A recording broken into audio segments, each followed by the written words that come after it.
what's the most exciting possibility that you see that AI could enable?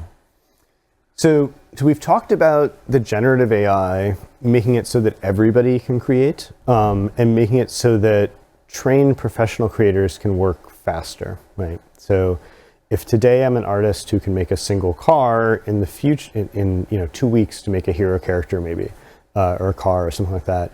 In the future, maybe in 2 weeks, I can make the equivalent of an entire game level or an entire city, and where an amateur can now make the car that today the professional takes 2 weeks. So that's the creation time. And we've also talked about how we're blending creation time with play.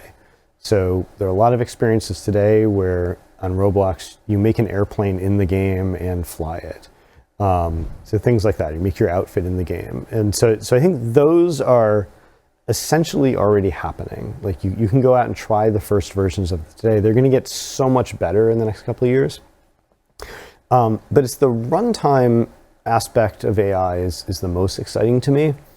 And what I've seen both from our own experiments and what others have shown me is this notion of making characters that really feel alive. And on Roblox, mostly because our game engine scales super well. We're targeting, we currently have a production ceiling of 500 players in the same game, fully interacting. Which is, it's about 500 times what the biggest off-platform games are doing right now. And we're in beta going up to 700. We're probably going to hit 1,000 very soon. And what my biggest research project right now is we want to get to a 50,000 player single instance. So no sharding. You go to Lollapalooza in Roblox. We just had this Elton John concert. Mm-hmm. My kids were more excited about the Lil Nas X concert. I was a little more excited about the Elton John one.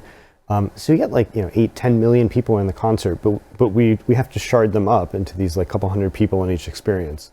So you don't feel like you're at Coachella. Mm-hmm. So I want to feel like I'm at Coachella. I want to if I go to the University of Texas in Roblox and they're teaching classes there, I don't want to just see my class. I want to walk out and see the entire campus or a whole city. So I think for the experiences where that's right, some things are 4-player experiences, some are 50,000. I want to get to that sort of tens of thousands of players in an experience.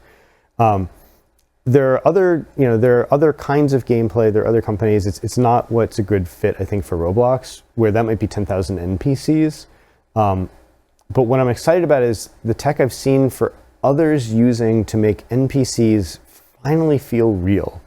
To not feel like, oh, I'm a sophisticated player, I know that's an NPC, or haha, they're all playing the same walk animation in sync, or I'm driving my car in a car chase scene and people are walking past like it doesn't matter. That's kind of gaming today. We can get to big crowds, but they're not real. And that's why the magic of getting to 50,000 real players is exciting to me. But 50,000 real players, where some of them might be in VR at that point, but some of them are going to be on desktop, some are going to be on phones, some are going to be on phones on the subway, right? So all those players have different levels that they can either physically interact or because of their context or their device interact. And so how do I make it so that the person who's using, camera-based mocap or a full VR rig, who has control of every finger, they're super expressive, how do I make the person who's on the phone, on the subway, their avatar have that same level of realism? And I think that's something where traditional techniques, we've just never cracked it as an industry, how to get animated, even in movies, beyond the hero character, the crowd characters are just not super convincing. You can kind of tell what was a motion captured human and what was, kind of algorithms. And I think AI is going to make that breakthrough for us, mm-hmm. where for a player avatar, you control the intent, but then we figure out everything about the context-aware animation for your body so that it moves naturally.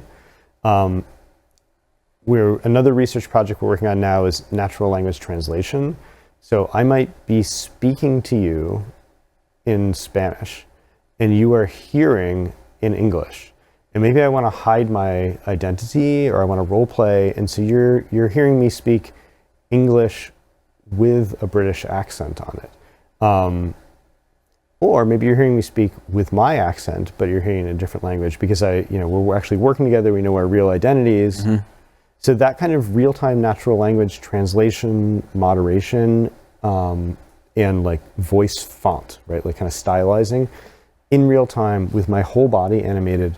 That's something that was just not on the table 5 years ago. And the breakthroughs in AI have now put it so that that's a 5-year project now. That's not a someday, or I once saw a science fiction movie with it.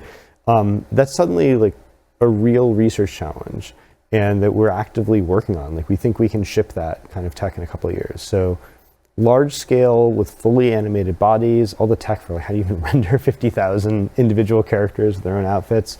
But then the AI sort of enhancing, ironically, everything that's human, but adding the elements that we don't have tools to capture in other ways. So that to me, I think will be magical. And that's where games kind of cross over into being not virtual reality, the tech, but a virtual reality in the sense of like a twin or a role-playing twin of the real world.